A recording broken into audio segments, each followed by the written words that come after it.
अस्सलाम वालेकुम। आज मैं तहज्जुद नमाज के बारे में बयान करूँगी, उसके बारे में बताऊँगी।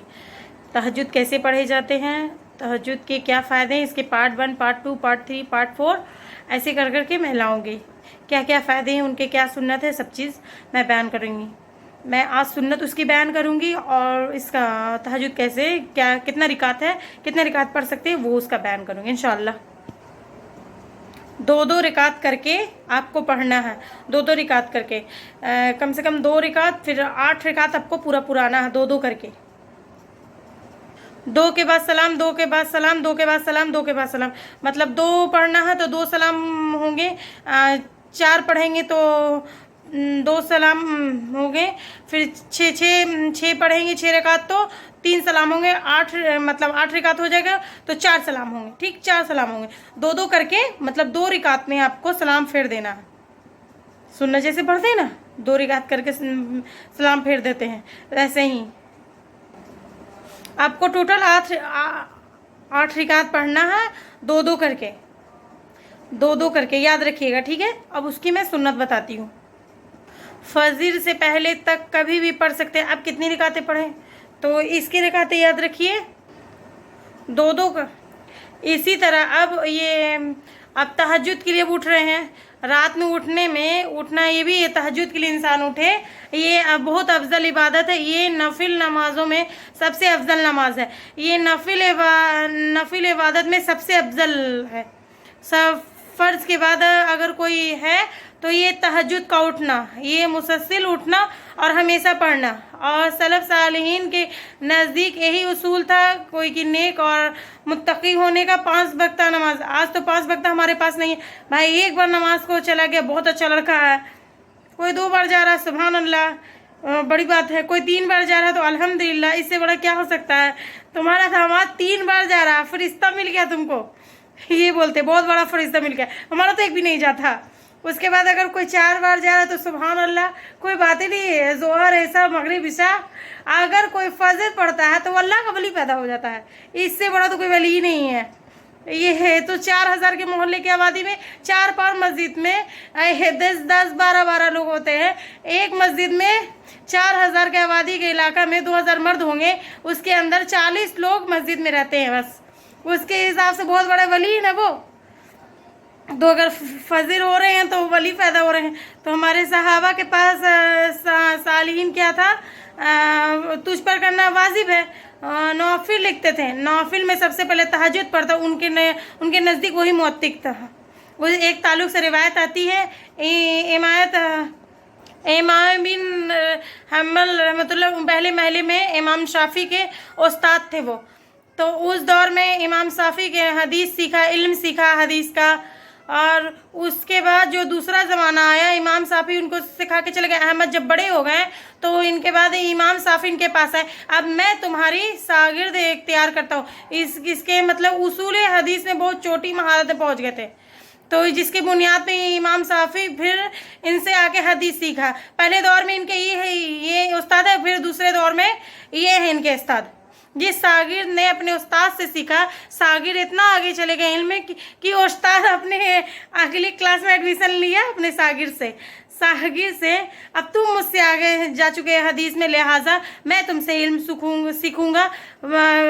यकीनन वो बहुत सारे हदीस पढ़े, जो वो हदीस थे जो हदीस के मजमूए में जो सबसे बड़ा मजमूआ था, जिसमें मुनफरिद 30,000 हदीस थे। या कुतुबुत्तिस्सा किताब का नाम है, अहमद का नाम जो अहमद वो लिखे, इसका पढ़ना भारी है। यानी इसलिए इमाम बुखारी ने 7,500 जमा की, जिसमें 2,222 जमा की हैं। बाकी एक कपड़ों का जिक्र आ रहा, वज़ू का जिक्र आ रहा, वज़ू के बयान में, कपड़ों के बयान में, तहारत के बयान में, इसका ट्रिपल टाइम रिपीट हो रही है। लेकिन अहमद ने उन पे मुसलत में ये होता है, सनद के एतबार से वो जमा करता है, वो टॉपिक के एतबार से जमा नहीं होती है। तो उन्होंने मुनफरिद हदीस उन्होंने जमा किया। 2200 हदीस है मुस्लिम के अंदर, हाँ, अबू दाऊद के अंदर 1000 हदीस है। ये पूरा मजमा भी एक तरफ जमा करें, मुस्लिम में हदीस मतलब हदीस को रख दें, 30,000 मुनफरिद हदीस है। तो तकरीबन हदीस पूरा 30,000 है। तो इमाम सौफ़ी उनके पास आए तो उस्ताद सागिर ने अपने उस्ताद को वेलकम किया, खिलाया पिलाया खूब अच्छे से। रात ने अपनी बेटी से कहा कि रात में पानी गर्म रखना। उस्ताद जो हैं उठते हैं, उठ के तहज्जुद का उठेंगे तो पानी ठंडा को उससे मसला हो जाएगा, पानी को तुम गर्म करके रख देना। तो घर में कोई मेहमान आता है तो बच्चों में बहुत ज़्यादा एक्साइटेड रहता है, क्या खा रहे क्या खा रहे पी रहे, बच्चों बहुत देखते रहते हैं मेहमान क्या कर रहे हैं। अगर वालिदैन अगर इज्जत कर रहे हैं तो उनके लिए नमूना बन जाते हैं, उसको और देखते हैं। तो उनकी बेटी जो तो इमाम में अहमद की कि इमाम साफ़ी क्या क्या करते, वो उस्ताद है ना मेरे वालिद के, क्या क्या इबादत करते हैं। बच्चों को भी ये मालूम था कि रात की इबादत के कुछ ख़ास है, वरना फ़राइज़ तो ठीक है तो सब करते हैं। अब रात भर बच्ची देखती रही। इमाम साहब तो एक करवट जो सोए सीधे, वो सीधे फजर की नमाज में उठे। जब सब फजर की नमाज में उठे तो अहमद बिन नमाज को जाने लगे तो बच्ची ने उनकी हंसते हंसते वालिद को तंग करने के लिए कहा, पानी ज़्यादा ठंडा हो गया था रात में, पानी ज़्यादा ठंडा हो गया था। इमाम साहब को आपने पूरी रात पानी गर्म की, इमाम साहब ने उठ के वज़ू भी नहीं किया। तो मजाक के तौर पे अपने वाली से कहा पानी से ठंडा हो गया था। तो इमाम अहमद समझ गए कि इमाम साफ़ी वज़ू नहीं किया, वो नमाज नहीं पढ़ी तहज्जुद की। तो बच्ची को खामोश बैठा के चले गए। फजर के बाद आए तो रहा ना गया, तो फ़राइज़ उनके पास असल नहीं थे। वो तहज्जुद से नौफिल के तमाज से पूछ लिए कि कुछ मसला था उस्ताद, तो आप तहज्जुद नहीं पढ़ी। हालांकि तहज्जुद फ़र्ज़ नहीं होती लेकिन मुतग़य्यर लोग की अलामत है। तो आपने तहज्जुद नहीं पढ़ी, कोई मसला था, कोई मुझसे कोई कोताही हुई या पानी में कोई ऐसा दिक्कत हुआ। उसने बच्चे जो मजाक के उनके दिमाग में घूम गया। ऐसा नहीं था, जब मैं तुम्हारे पास खाने को बैठा तो मैं मुतमईन था कि तुम्हारा खाना हलाल है, तो लिहाजा मैं आम एतबार से तुम्हारे घर में कुछ ज़्यादा खा लिया कि मुझे मुतमईन मेरा हम्बल का रिस्क हलाल होगा। जब मैं एक बिस्तर पे लेटे एक करवट लेट गई, मेरे जहन में एक हदीस आ गई। रिवायत है कि हज़रत मोहम्मद मुस्तफ़ा सल्लल्लाहु अलैहि वसल्लम की ये जो बद्दुआ आया था, रब्बी आया, मस्जिद नबी में दाखिल हुआ, सहाबा बैठे थे पेशाब कर दिए, तो वो मेरे जहन में बात बैठ गई। और उस हदीस को मैं गौर करता हुआ कुछ फिक्र मसाइल निकालता रहा, क्या क्या उसके बातें इस्तेमाल मतलब कर सकते हैं, कोई ये मसाला है, ये काम हो सकता है। तो ये मसले मेरे जहन में आने लगे। जो मैं लेट गया करवट में, वो हदीस मेरे करवट घूमती रही जहन में, और उसको मैं सोचता रहा। उस एक हदीस से 70 मसाइल मैंने निकाले। उसी पे मेरा जहन चलता रहा कि क्या क्या निकल सकता है। पेशाब किसी को तेज आए तो मैं तेज आया था तो पेशाब कर दिया, तो पता चला कि वज़ू था तो मैं बाकी रखता हूँ। इसी तरह का पता चला कि कोई पेशाब करने उसको रोकना नहीं चाहिए, वरना उसको रोकने से तकलीफ़ हो, तो उसको रोका जाता। इसी पता चला तो भागता तो और अगर गिलाजत कम जगह में है तो बाद में उसको हटाया जाए, बाद में उसको पाने जाए। ऐसे मसाइल वो निकालते रहे, वो सोचते रहे। इसलिए फुकहा का शरीयत में बहुत बड़ा मुकाम है, लेकिन वो मुकाम भी नहीं कि नबी से आगे चल जाए, लेकिन उनका मुकाम है कि वो हमें बताते रहें मसाइल, वो मसाइल बताते रहें।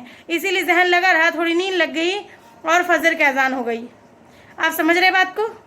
तो यहाँ इस वाक़ये से पता चलता है कि उनके पास असल चीज़ क्या थी। तकवे की अलामत है 5 टाइम की नमाज रात में वो पढ़ता है या नहीं। और जो कुछ नमाजें फ़र्ज़ है तो उसको तो आजकल के डेट में लोग 5 तो फ़र्ज़ है, उसके अलावा क्या है? ज़कात तो देनी है जी, उसको नहीं रखते थे, उसके अलावा क्या खर्च करता है? रोज़ा तो रखना ही रमज़ान का जी, इसमें क्या बड़ी बात है?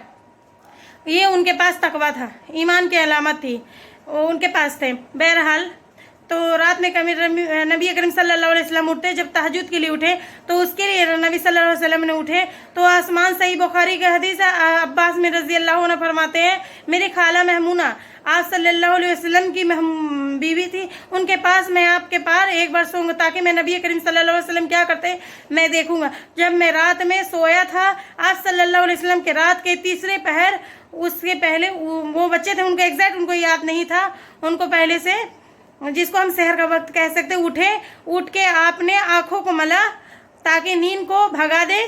उसके बाद में अब बाहर निकले हुजरे से आसमान की तरफ देखा। लाइक कीजिए, सब्सक्राइब कीजिए और हमें कमेंट में बताइए आपको क्या डाउट है, मैं उसको क्लियर करूँगी। और सब्सक्राइब कीजिए और नेक कुछ सोच के आप कीजिए, नेकी समझ के कीजिए। जज़ाकल्लाह खैर।